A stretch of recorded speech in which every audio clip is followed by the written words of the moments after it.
Jared-Bridegan was murdered. Henry Tenen murdered Jared-Bridegan. Let me say that one more time. Jared-Bridegan was murdered. And he was murdered by Henry Tenen. There will be no dispute to those facts. No doubt. Mario Fernandez had no desire to murder Jared-Bridegan. Mario Fernandez had no motive to murder Jared-Bridegan. Mario Fernandez did not benefit from the murder of Jared-Bridegan. Simply put, ladies and gentlemen, Mario Fernandez had no involvement in the murder of Jared-Bridegan.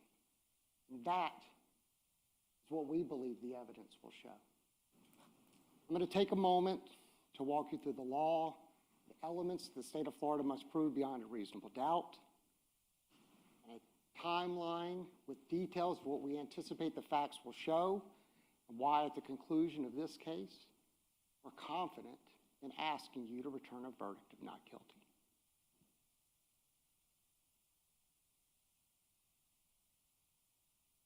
Ladies and gentlemen, the first charge in the indictment, murder in the first degree.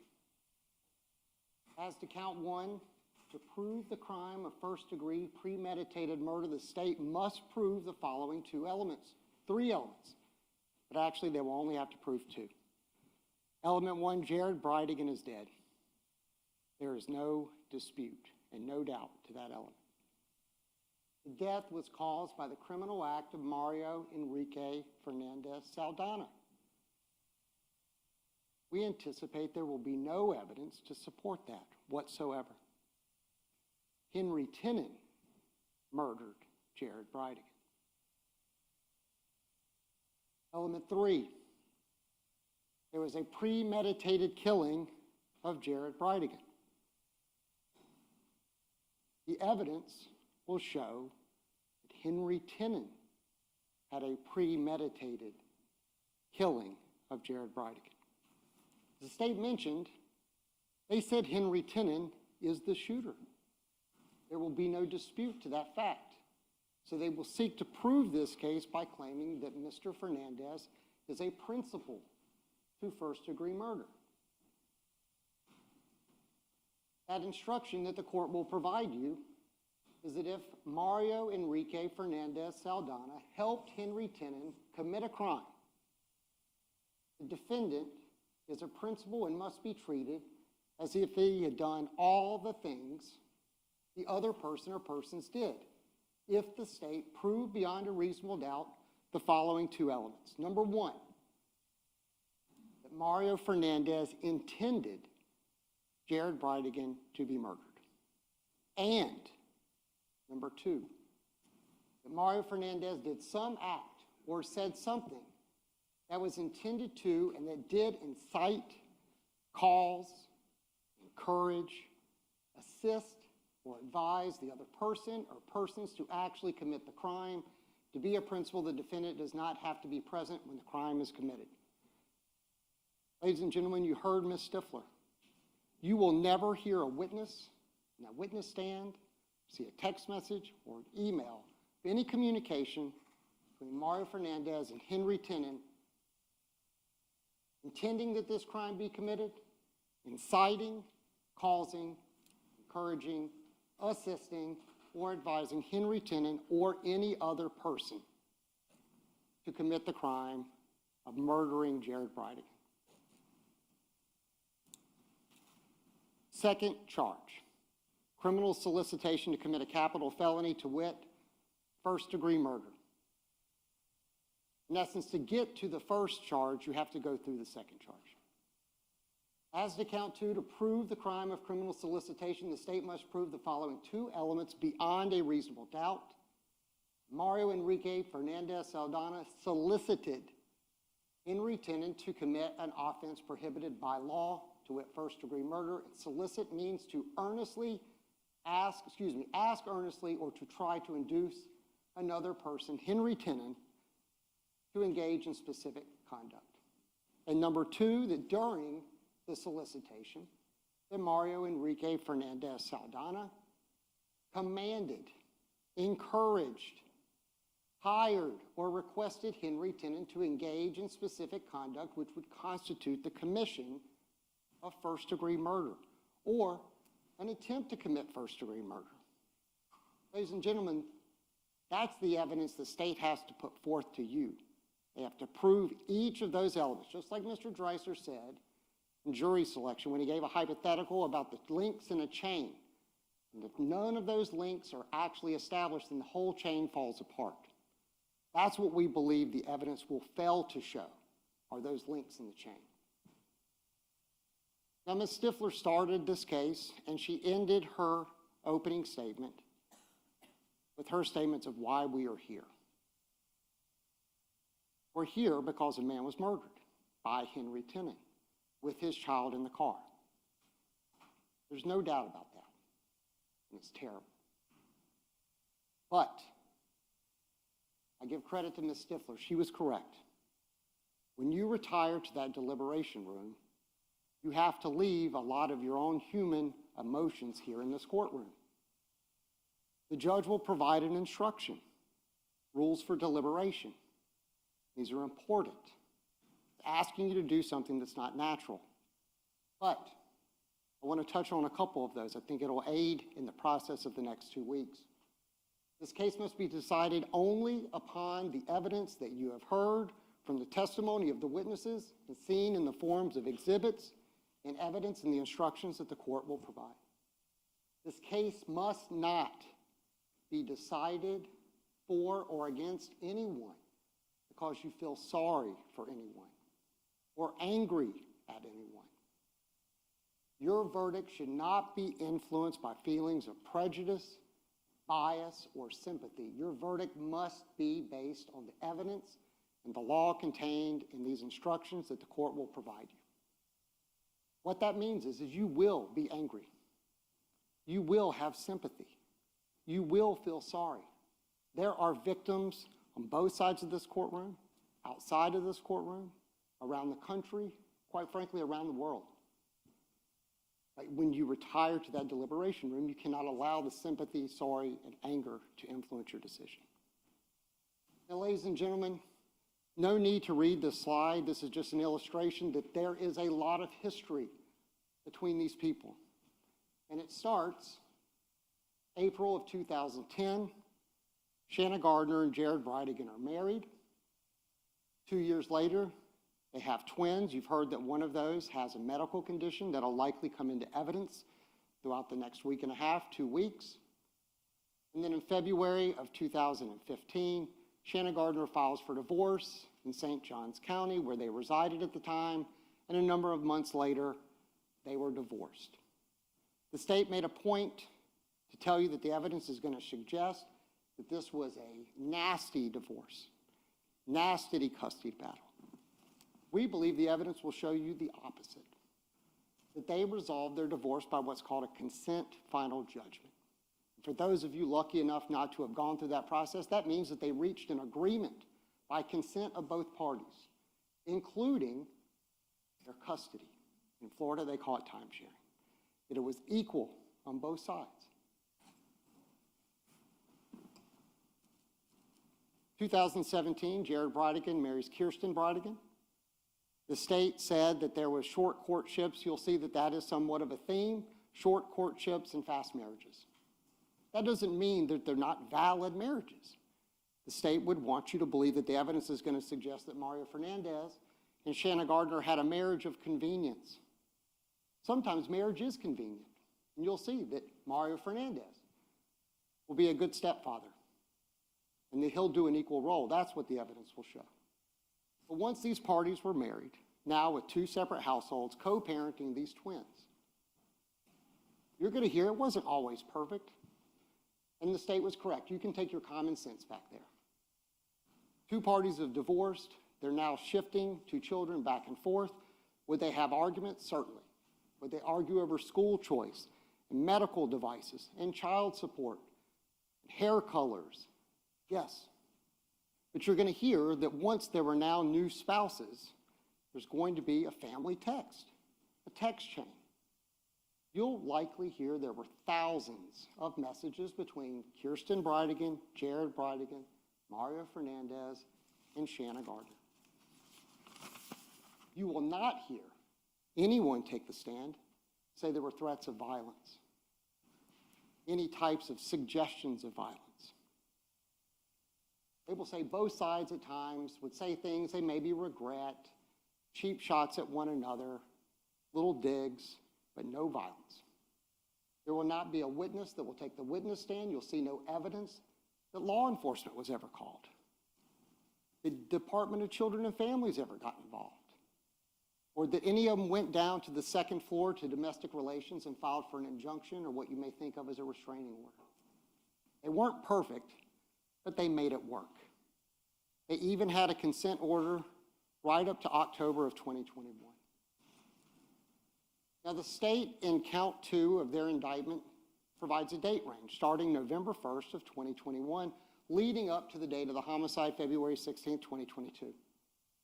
There will be no evidence that you will see. We anticipate no evidence whatsoever of anything suggesting that Mario Fernandez has any involvement in the murder of Jared Bridegan. You will see nothing in December giving any suggestion that Mario Fernandez hired, solicited, or had any involvement, desire, or intent for Jared Bridegan to be murdered.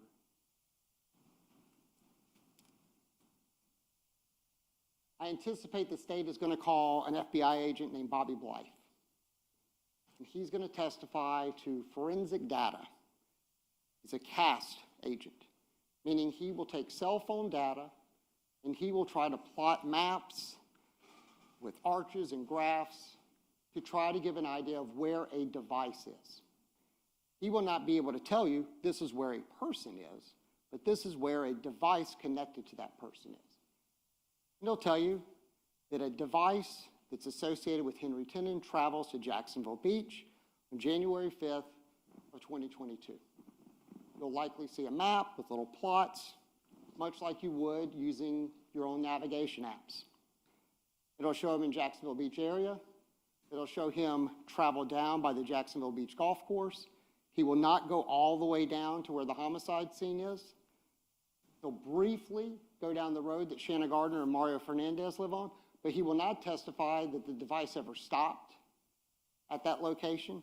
And certainly there will be no evidence, no witness, no data that will be presented to say that Henry Tenen, the murderer, had any communication or connection with Mario Fernandez or Shanna Gardner. Now, Shanna Gardner's name was mentioned at least a dozen times. She's not on trial here. Mario Fernandez is. And the indictment alleges solicitation of Henry Tenen, not Shanna Gardner. You have to be focused on Mario Fernandez. John Biggerstaff. The state actually did a really good job of explaining, kind of stole my thunder, of who John Biggerstaff is.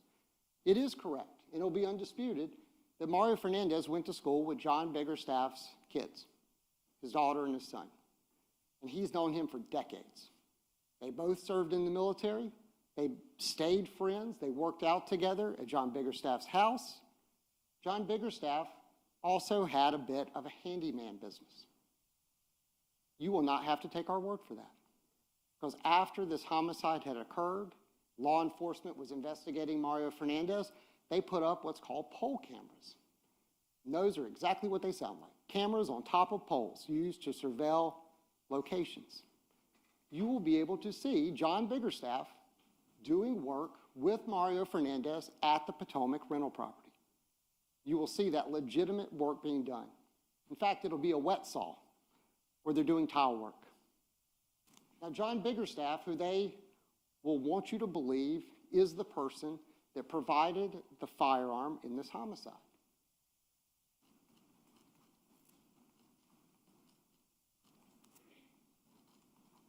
John Biggerstaff did own a 10 millimeter. FDLE will come up on the witness stand and tell you they believe it's a Glock 10 millimeter. They'll also tell you that those have been in production since 1991, and that there's 3 models of Glock that's been produced. And he cannot identify which model it was. And Glock is a for-profit business. You'll hear they produced thousands of these firearms. But they're focused on John Biggerstaff's 10mm. He did own one. The ATF did run what's called a firearm trace summary once they looked at John Biggerstaff. And in June of 2016, 6 years prior to the homicide, John Biggerstaff did purchase a 10mm. It's a 40 Gen 4, I believe. It's what's called a bear gun. It's generally used for hunting.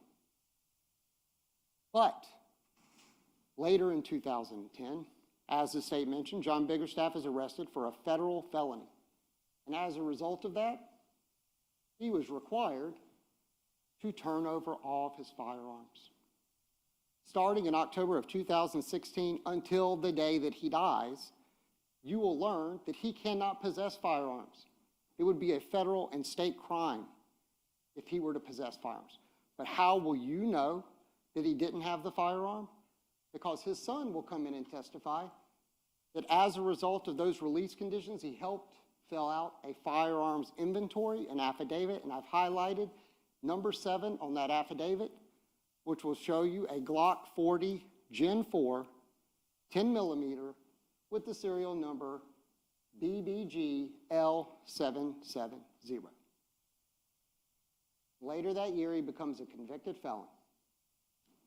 John Biggerstaff will take the witness stand and said he did not possess a firearm.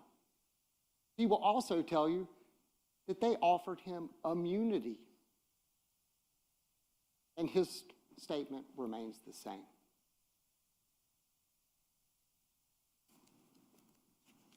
They didn't mention in their opening, but I anticipate you're going to see this evidence, that on January 25th, John Biggerstaff has some Google searches related to a 10mm. He did. He once owned a 10mm. Can't lawfully buy one or possess one, but you need to pay attention to what else he did not search. He did not search how to modify a firearm to throw off an analyst from FDLE on rifling characteristics or tool marks. As mentioned by the state, when these shell casings are ejected from a firearm, that FDLE analyst will tell you, we can tell it's a Glock because of certain markings.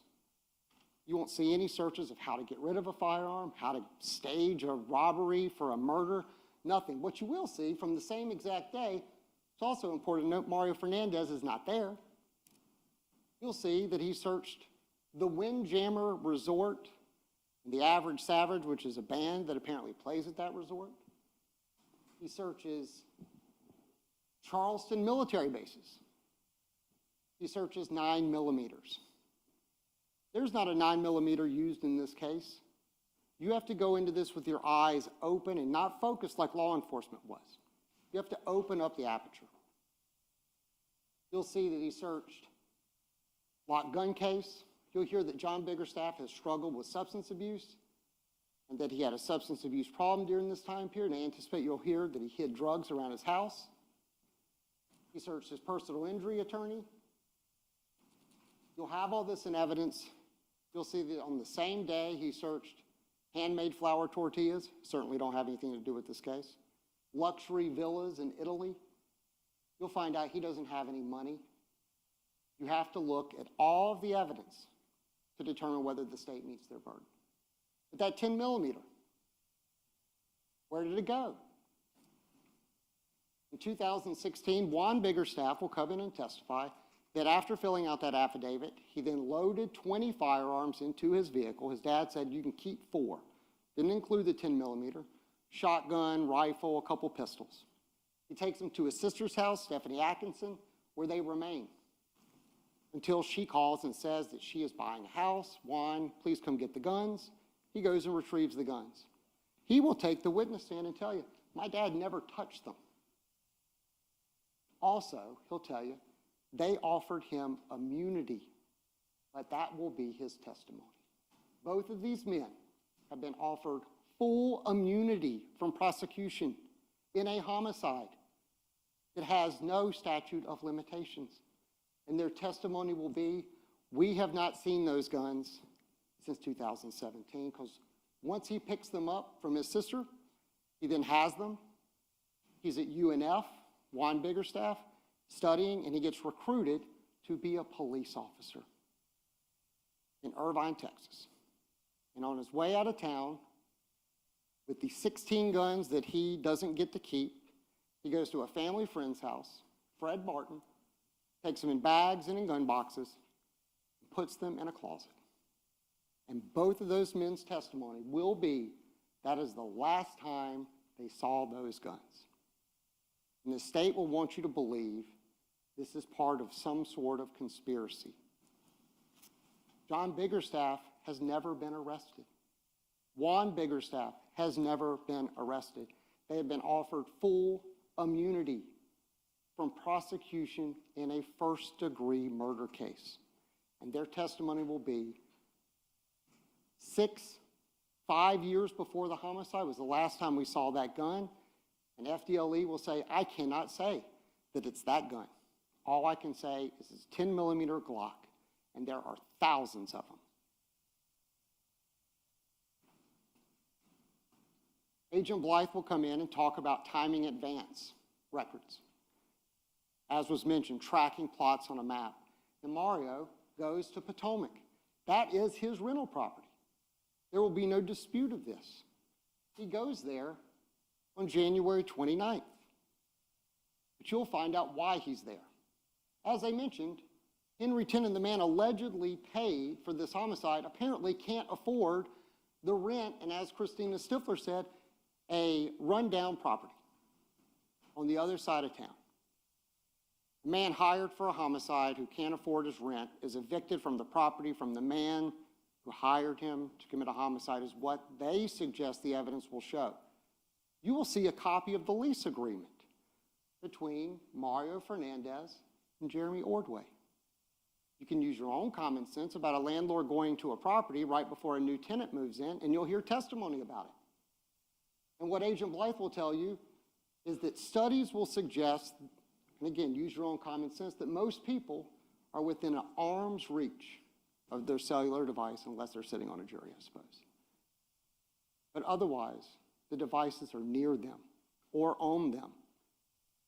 But the state will try to suggest through the evidence that you'll see that Mario Fernandez travels with Henry Tennant, or I should say Henry Tennant's device, to Nocatee and then out to Jacksonville Beach on what they will likely refer to as a dry run, scoping out the scene in order to plan and premeditate this homicide that Henry Tennant committed. The evidence will show that Mario Fernandez's device is at Potomac. And in fact, Agent Blythe and any other law enforcement officer, they will not be able to say that Henry Tennant and Mario Fernandez actually saw each other, only that their devices were in the general area. But there will be no dispute that Henry Tennant's device travels south down 95, goes to the Nocatee area, the Beacon Lake area, and up to Jacksonville Beach, all while Mario Fernandez's device remains at his rental property.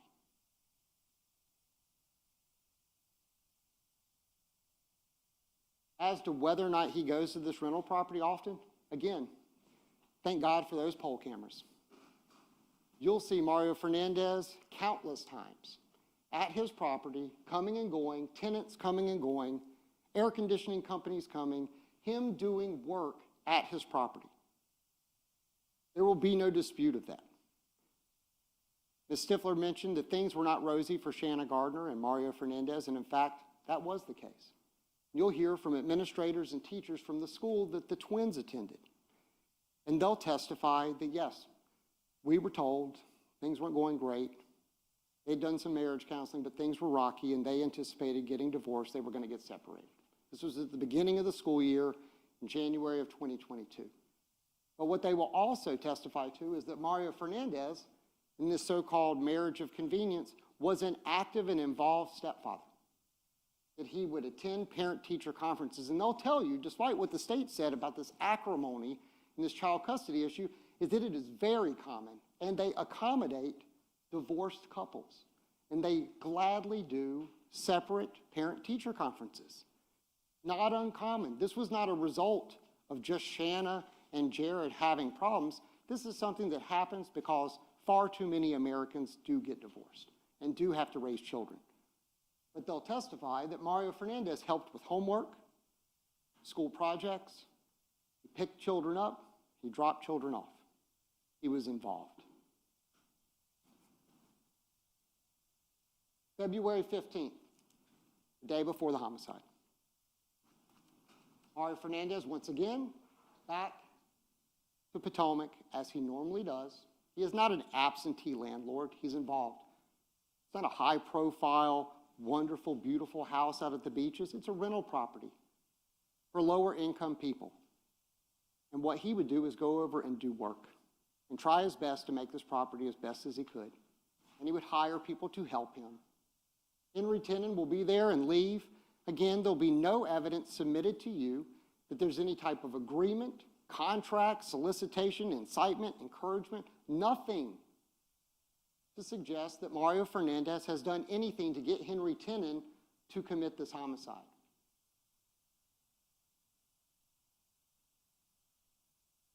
Mario Fernandez goes to John Biggerstaff's house. What the state did not tell you, but will be in evidence, is you will actually see why Mario Fernandez was there.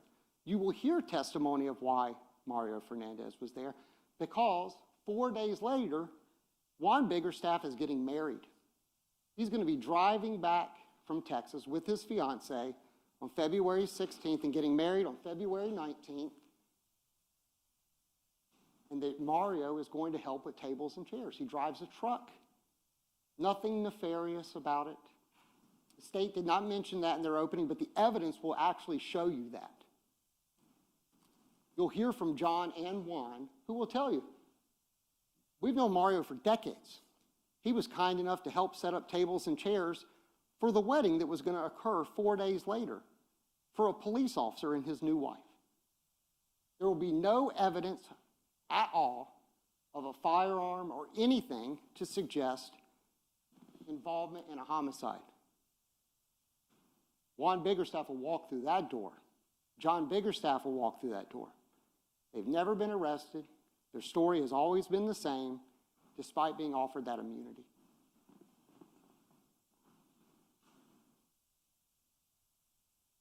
The night of the homicide. Agent Blythe will testify that Mario Fernandez's device enters Jacksonville Beach and goes to Marsh Inlet, and there'll be a lot of testimony about that, as to whether or not that device ever left that residence till 9:30 the next morning. Now, ladies and gentlemen, February 16th, 2022. It was a terrible day. There are a lot of people in this courtroom and a lot of people watching. That day destroyed the lives of so many people. We will never, ever say otherwise. What Henry Tenen did that night was unconscionable. And he will be held to account for that at a later date. The state has brought in evidence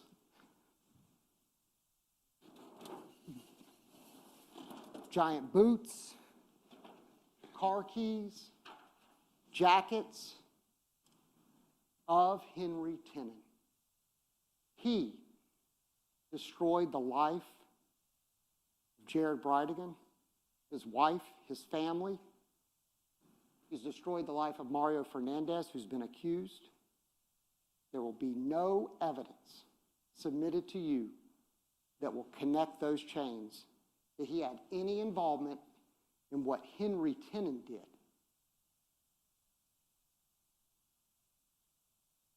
Jared Bridegan came and picked up his children for his date night. You'll see video of this. It'll be heartbreaking knowing where that ends. He takes the children to a Jacksonville Beach barbecue place called the Bearded Pig. They're there for about 45 minutes. He drives them through Wendy's to get them Frosties. He drops them back off. You'll see videos. You'll watch them walk through the parking lot. And then You're going to also see videos of that blue truck owned by Henry Tennant, which will not be in dispute. These are little snapshots of all those videos that you will see.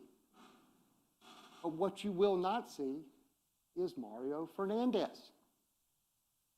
You'll see videos of that blue truck driving past people walking down the street. This thing gets blasted over the media. They are looking for any witness they can. There will be no witness, no evidence, nothing to suggest Mario Fernandez is in that truck. What you will see from 7:46 to 9:14, 7:46 is just shortly after dropping the twins off. You'll see the blue truck, as Ms. Stifler said, trying to give some distance. She's driving down 5th Avenue South through Sanctuary, turns into Fairway Lane. And you'll see that black VW Atlas driven by Jared Bridegan with his daughter in the back seat. And you'll see a muzzle flash. And you'll see a figure, which will be Henry Tennant. And you'll see video of him walking all the way from the homicide location down 9th Street, which is South Beach Parkway, and then turns into 9th, all the way down to Shetter, up Shetter, right past the police station. Ms. Stifler talked about coincidences. They do happen. And you know why we know they happened? Because a terrible, ironic fact that you will see is that as Henry Tennant is walking past the police station after this murder, Kirsten Bridegan and I believe her mother show up at the police station. They are caught in the same frame. So ladies and gentlemen, you will see that coincidences do happen. Mario Fernandez can know a wrongdoer and not be a wrongdoer.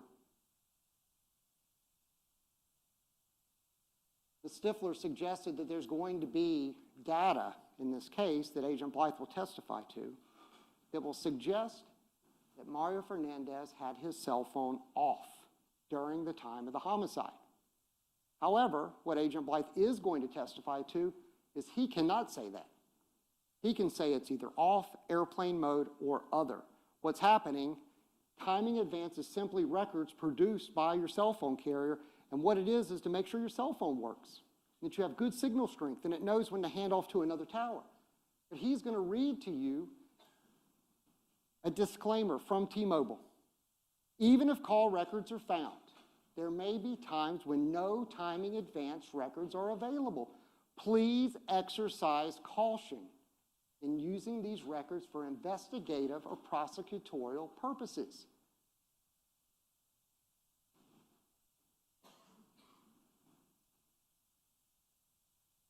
What Ms. Stifler didn't mention, but the evidence will show, is there were other gaps.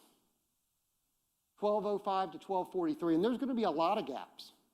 You'll hear testimony. Mr. Dreiser will cross-examine Agent Blythe. There'll be another expert that will testify. This happens all the time. But the reason 12:05 to 12:43 will be significant is at 12:36, Detective Lamont and Detective Burrell from the Jacksonville Beach Police Department are now under the unfortunate task of notifying next of kin that Jared Bridegan had been killed. They will testify they left Jacks Beach Police Department at 12:36 and that Marsh Inlet is just a couple blocks down the street. And they show up during one of these gaps. But there's another gap. It happens almost instantaneously. 12:05 to 12:43 communicates for a second, then right back to 12:43 to 1:14 a.m. is what the data will suggest.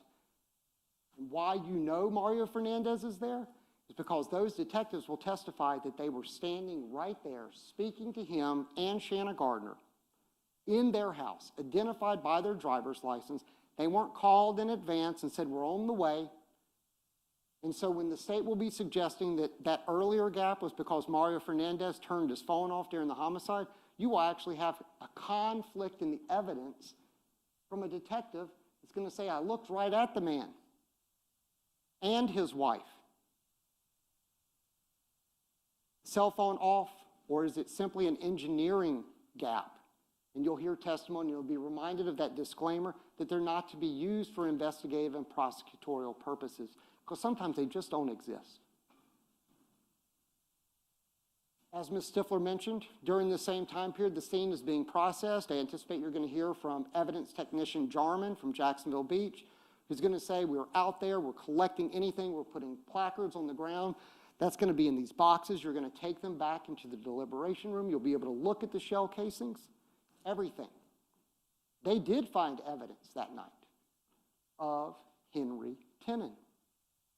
You're going to hear they found DNA on the tire placed in the road of Henry Tenen, not of Mario Fernandez. They swabbed everything. You're going to hear, in fact, we asked them to swab something. We have no burden. But we asked them at our own peril to swab something they found that wasn't tested. And there was no evidence of Mario Fernandez.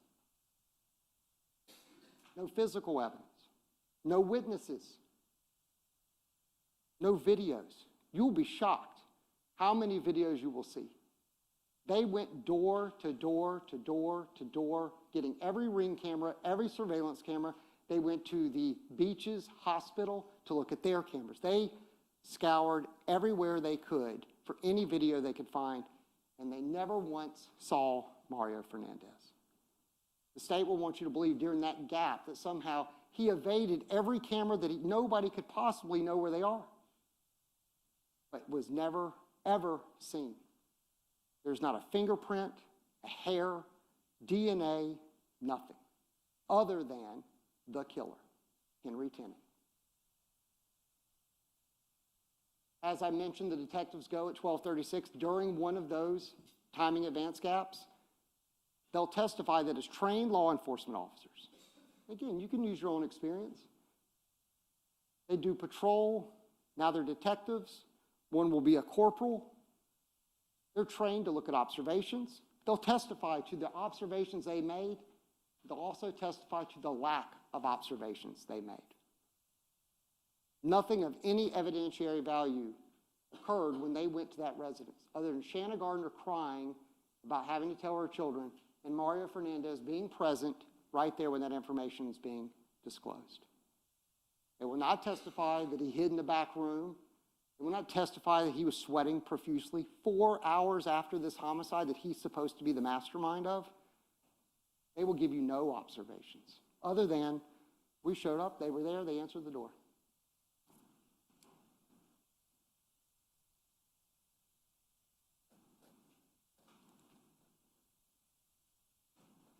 And yes, later that day, Mario Fernandez does what he said he was going to do. He goes to John Biggerstaff's house to help with the wedding.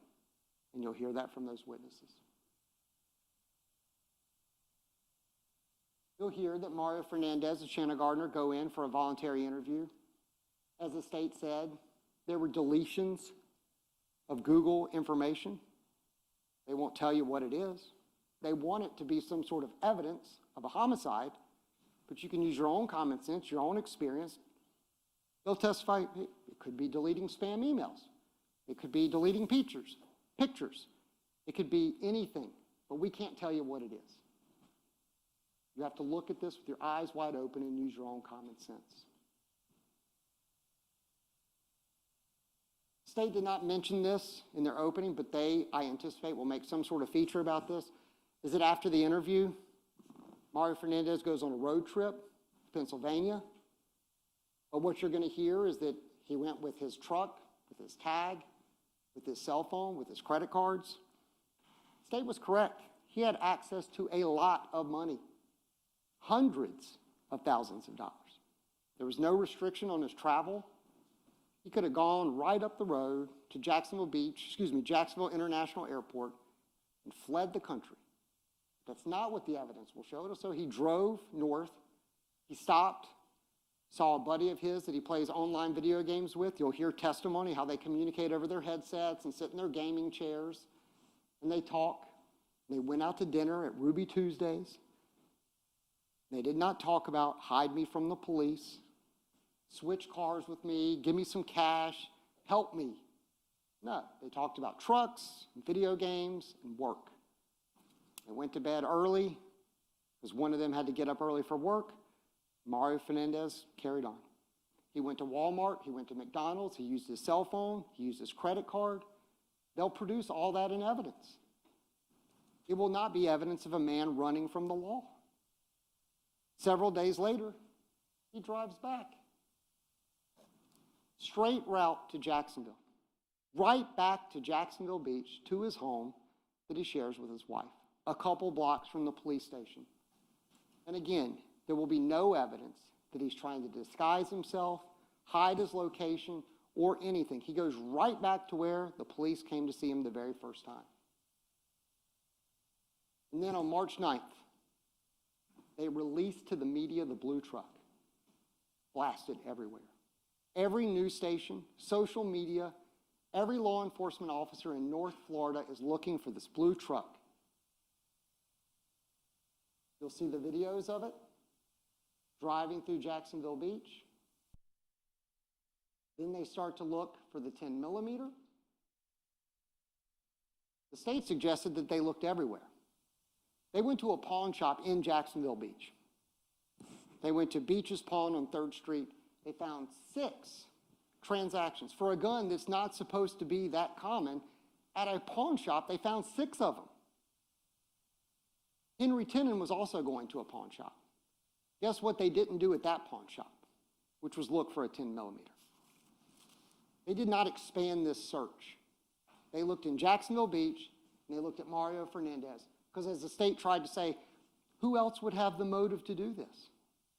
They don't know who's driving the truck. They don't know who actually solicited Henry Tenen. There'll be no evidence to suggest they do. It took them 30 minutes to get to Henry Tenen in their opening. Payments. They want you to believe that Henry Tenen was hired on credit.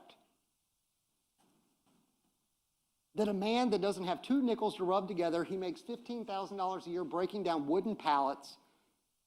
He's evicted from the property that Mario Fernandez, the guy that's supposed to have hired him,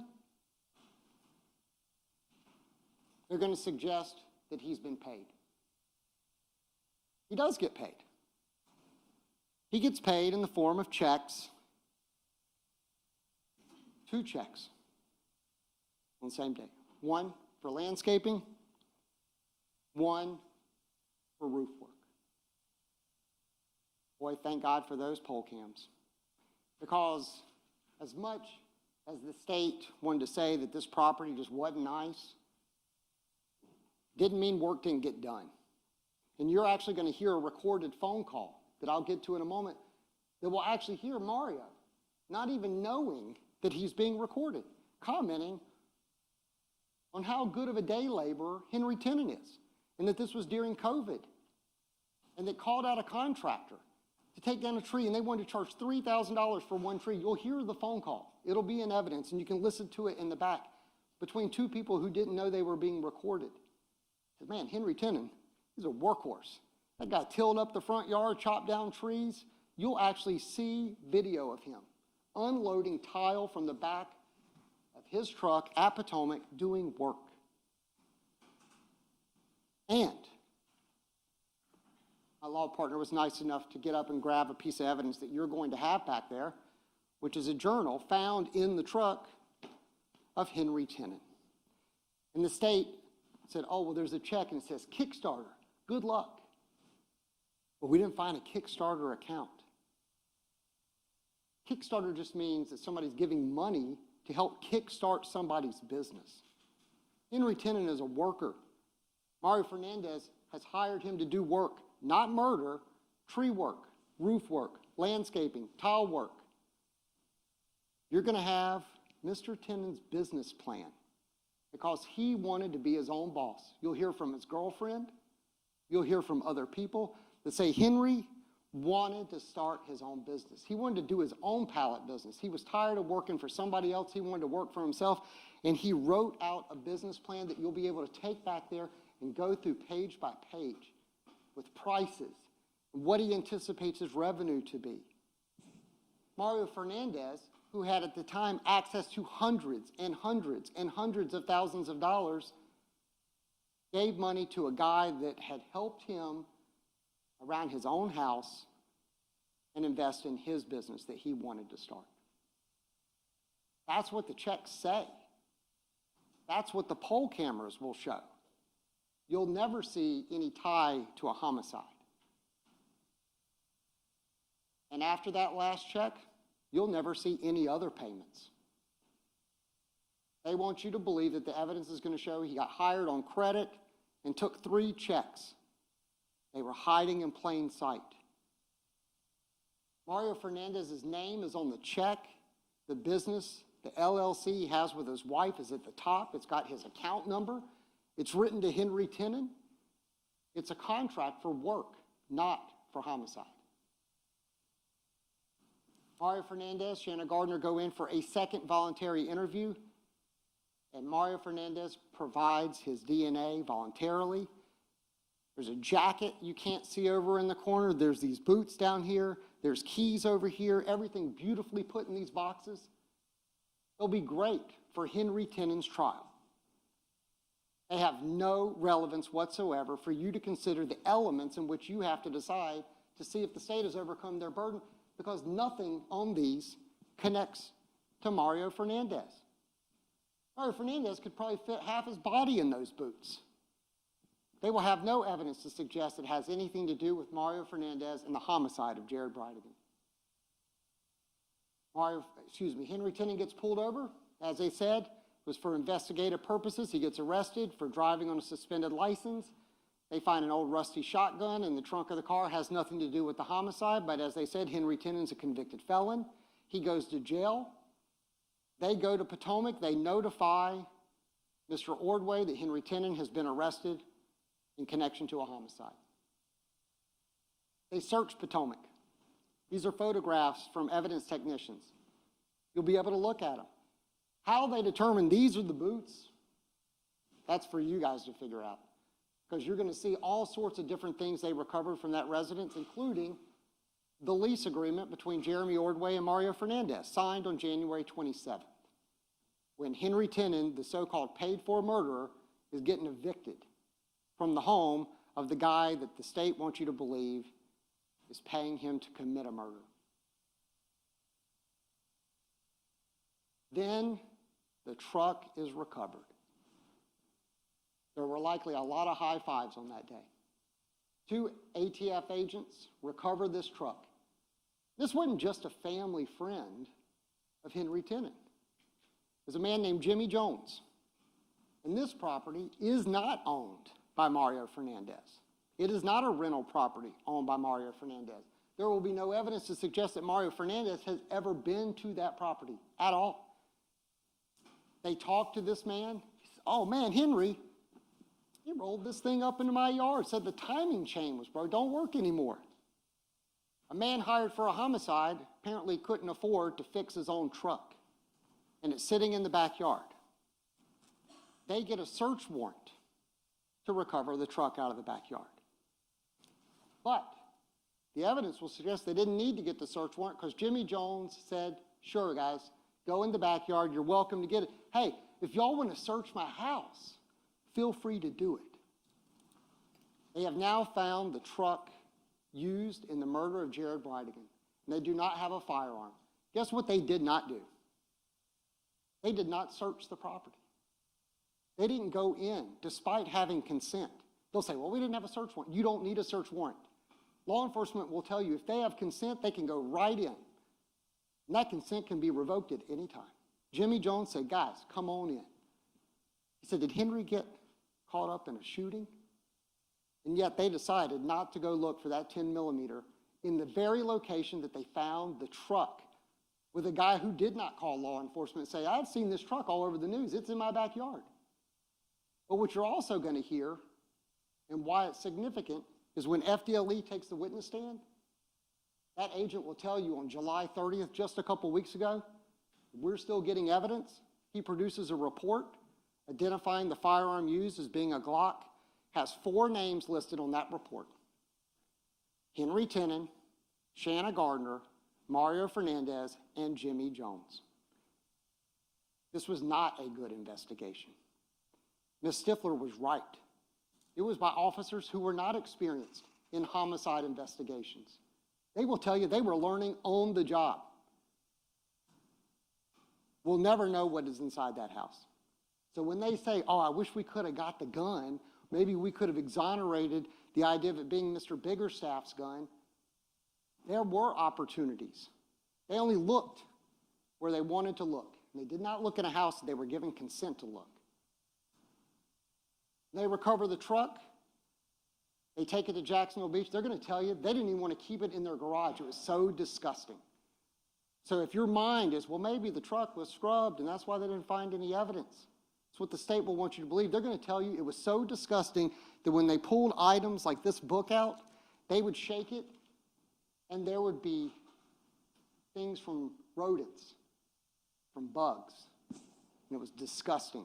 And they vacuum it with special vacuums, with special filters, looking for hairs and DNA. Mario Fernandez isn't like me. He's got a head full of hair.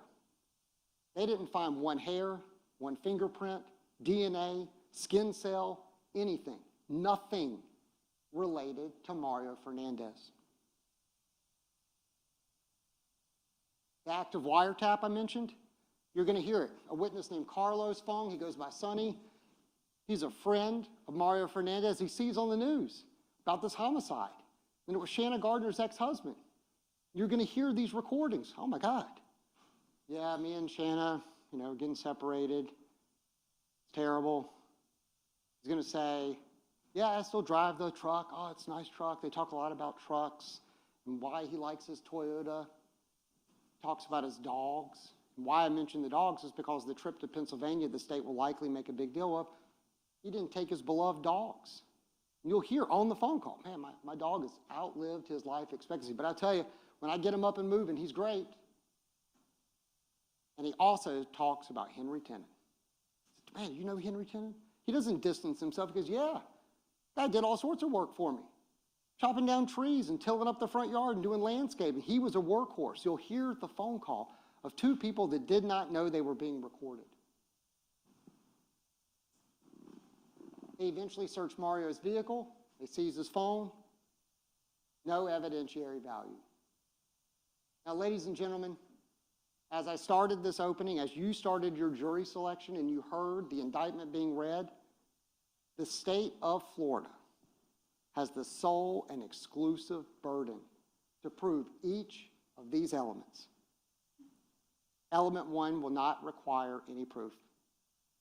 And I should take a moment and tell you, there's going to be lots of witnesses called in this case, specifically to do what the state is required to do, which is an order of proof. Unfortunately, they have to prove that Jared Bridegan is dead. So when there are witnesses that take this stand, and Judge Kite looks over and says, Mr. Hill, Mr. Dreiser, any cross-examination, and we say no, trust me, we could get up and talk for hours and ask all sorts of questions, but you've devoted 3 weeks of your life to answering these questions. So if we do not get up and ask questions, it's because there is no evidentiary value for answering these questions for Mario Fernandez. We will not need to ask questions of the really kind citizens that comforted that little girl in the back seat. We will not have to ask questions of the law enforcement officers trying to give CPR. We certainly will not have to ask questions of the medical examiner who determined the death of Jared Bridegan. When we do ask questions, we ask that you pay attention. And I know you will. You've committed so much to this. The only questions you have to answer is not, was this a terrible night that has scarred so many people? You have to answer these questions, which is that the death was caused by the criminal act of Mario Enrique Fernandez-Saldana, whether or not it was premeditated killing of Jared Bridegan. You will certainly find that Henry Tennant did exactly that. They will show you all that evidence.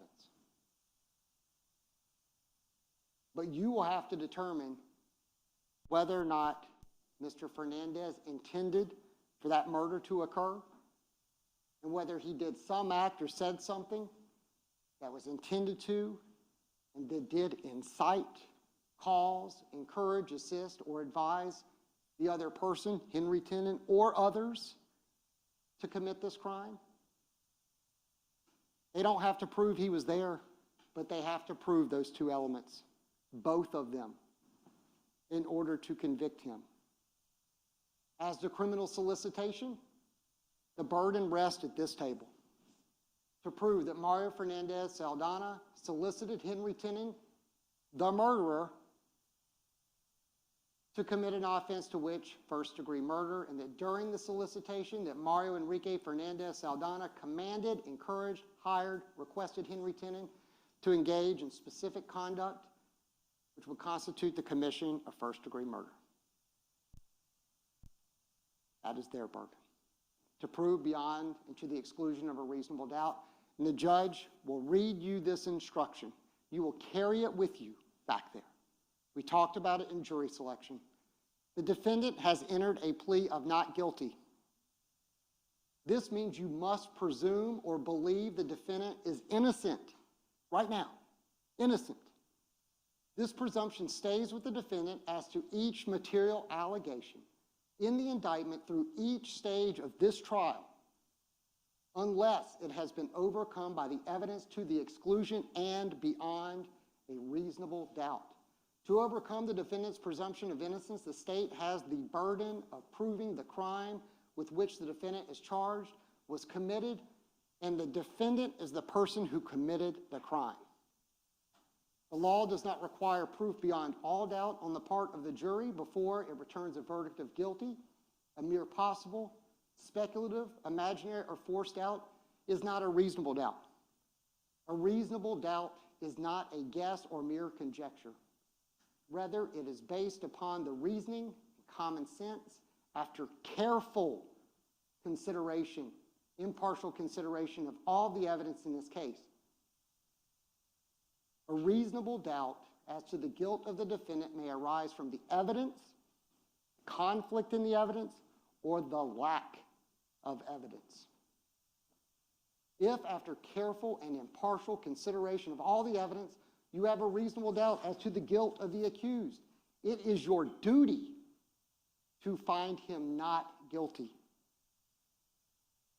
On the other hand, if after careful and impartial consideration of all the evidence, you are convinced beyond a reasonable doubt that the defendant is guilty, it is your duty to find the defendant guilty. It is to the evidence introduced at trial and to it alone you are to look for that proof. You have to be convinced that he did each element of each charge. Otherwise, as you stated in jury selection, it is your duty, it is the law that you would return a verdict of not guilty.